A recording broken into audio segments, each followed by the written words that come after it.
Welcome to The Game Changer with Dr. Sharalyn, where purpose meets performance and leaders are built to shift legacies. I'm Dr. Sharalyn Payne, executive strategist, speaker, and the secret weapon behind leaders who drive transformation at the highest levels.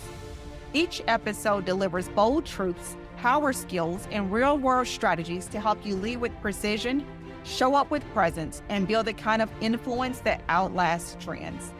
This is the space where high-impact decisions are born, where influence is intentional, and where the bold don't just lead, they change the game. So if you're ready to rise, ready to lead, and ready to create the kind of impact that moves markets, missions, and minds, you're in the right place.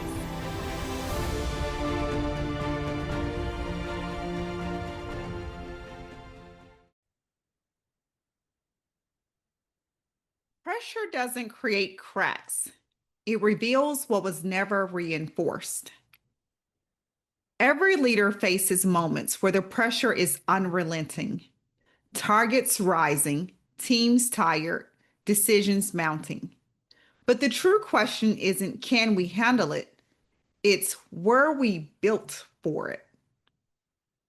Because resilience isn't a personal trait, it's an organizational design. This episode is about how to build resilience at scale, the kind that transforms your team from merely enduring the storm to mastering it. By the end, you'll walk away with a framework to help your teams recover faster, perform stronger, and stay aligned under pressure. Let's begin here. I once worked with a global organization going through a high-stakes merger. The leaders there, for the most part, they were brilliant, but the team was brittle. Meetings were intense, decisions slowed, and when the pressure hit, oh my gosh, blame suffered faster than solutions. That's when it became clear. Resilience wasn't about who was on the team, it was about what the team had built together. Teams that withstand pressure share one thing: preparedness meets trust. They rehearse recovery like elite athletes training for competition. They know how to recalibrate when the chaos hits. Ask yourself these two questions. When the pressure rises, does your team fracture or do they focus? Do you have clarity about how your organization performs under load? Because resilience at scale, it begins with those two questions and the answers that you come up with. There is a hidden cost of constant pressure. And quite honestly, we don't really talk about it a lot. We glorify pressure. We say things like pressure makes diamonds. But in organizations, constant pressure doesn't create diamonds. It actually creates dysfunction, which we know is unhealthy. According to research, organizations that invest in resilience outperform their peers by up to 30% during disruption. Why is this? Because while others are busy fighting and putting out the fires, they're fortifying. The expensive problem is this: most leaders overestimate resilience and they underestimate recovery. When teams and people stay in constant performance mode, they burn their emotional reserves. Decision fatigue sets in, creativity drops, retention plummets. Pressure isn't the enemy. Poor recovery absolutely is. So leaders must normalize recovery, not as a weakness, but as a performance strategy. We all have misconceptions about resilience. And let me share with you something that many leaders get wrong. They actually think that resilience is toughness, but it's not. In their head, they begin to tell themselves that if they push through, if I just push through, everybody else will follow. But true resilience isn't toughness, it's stability. It's the leader who knows when to recalibrate, the leader who can say, we're pausing, not quitting. And there's a difference there, and be able to explain that to the team. It's the leader who designs systems that can flex under the pressure, not fracture. I actually call this the ego trap of endurance. When leaders equate exhaustion with excellence. Here's the truth. The goal isn't to teach people to survive pressure. We all survive pressure at some point in our lives, whether professionally or personally. The goal is to equip them to perform through the pressure without losing yourself, without losing who you are and what makes you uniquely great. That's when we have leadership maturity. And it's the foundation for creating resilience at scale. So let's break this down into something actionable. You've heard me talk about it before. It's the reset model for resilience at scale. It's the blueprint that I actually use with executive teams when everything and everybody feels that they are stretched thin. So the R, I want you to recalibrate your priorities. And I love this because this is what the great do well. Everything cannot be a priority. When disruption hits, everything feels urgent. I got to do this right now. But resilient leaders pause and they ask themselves the question, what's most essential that we do and get right now? They communicate clearly what can wait and what cannot, because clarity under pressure reduces chaos under pressure. And that's what you want. E, establish trust and psychological safety. I'm here to tell you that it's really challenging to be resilient with people who you don't trust. Teams that thrive under strain have built environments where truth travels fast. People speak up, they raise their hands, they ask for help, and they challenge ideas without fear.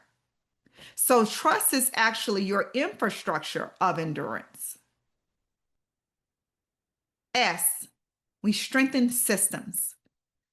Pressure doesn't just test people, it tests your processes. And this is where a lot of people, if they've done the others, if they've recalibrated their priorities, they've established trust, they've created psychological safety, but do they have the right systems in place? Because pressure doesn't just test your people, it actually tests your processes and your systems. Do your communication channels hold up under pressure? Do decision rights stay clear when the heat is on?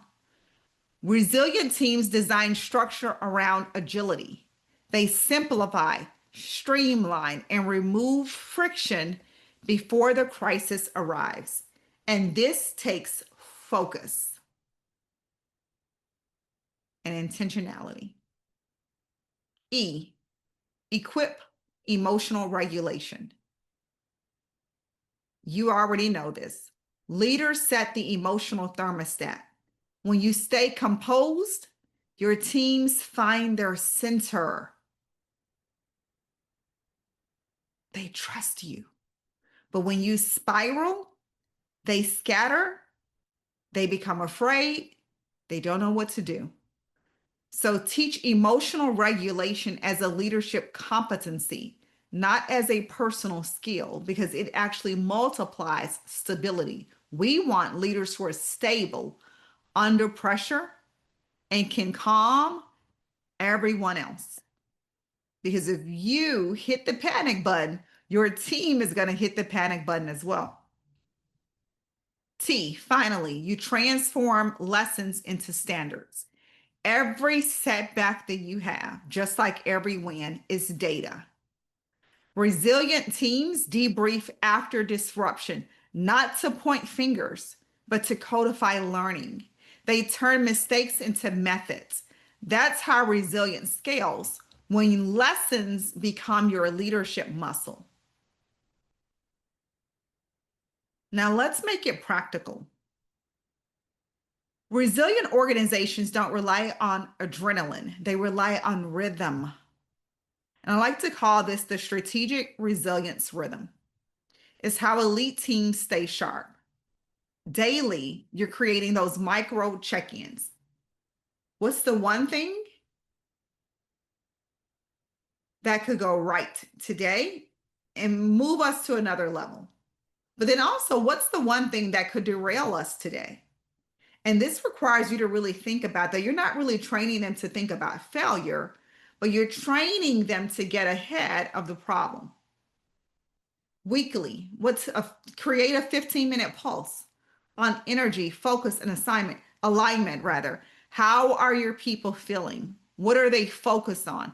Are we all tracking towards the same thing?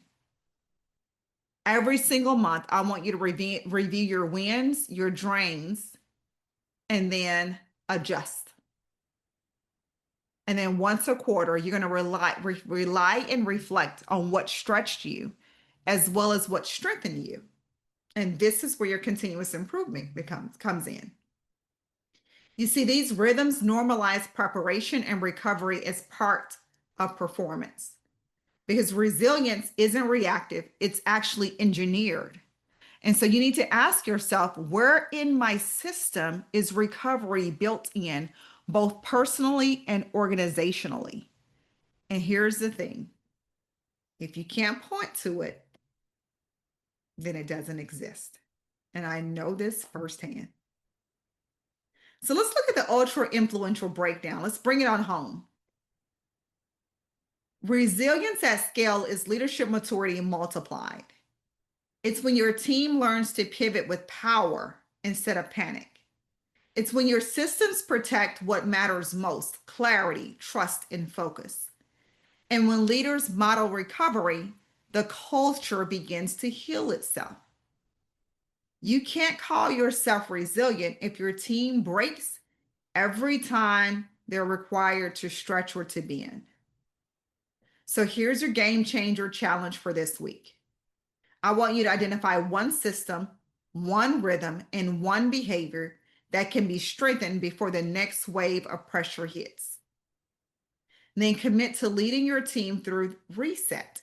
Recalibrate your priorities, establish trust, strengthen systems, equip emotion, and transform lessons. Resilience isn't what you do after the storm, it's how you design before it even arrives.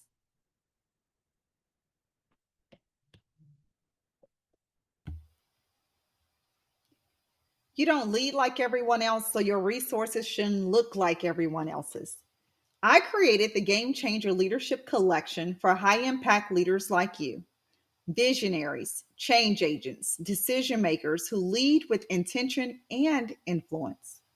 This free high impact resource pulls from my leadership arsenal and delivers immediate actionable insights you can use right now to elevate your influence, lead with conviction, and drive lasting transformation.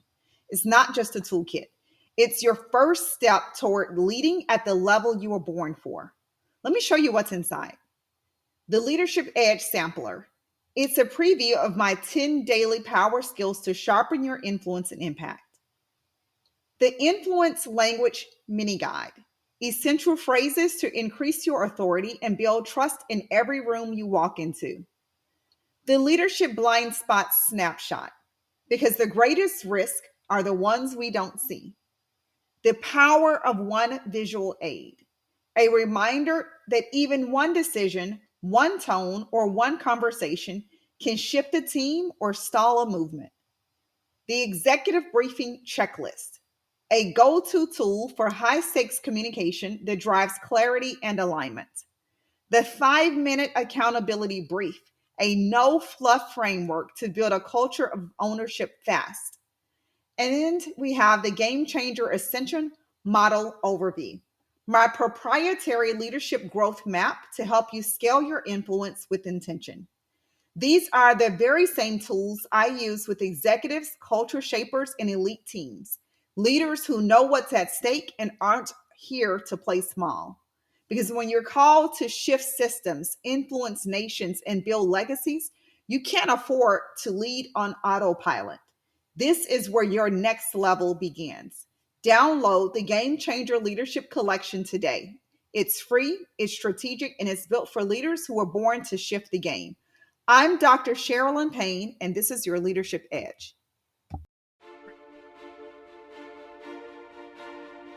Thank you for joining me on the Game Changer with Dr. Sharalyn, where we don't follow trends, we set them, and we don't just lead teams, we shift legacies. If today's message challenged, stretched, or inspired you, don't keep it to yourself. Share it, tag it, lead through it, because real leaders don't just consume wisdom, they multiply it.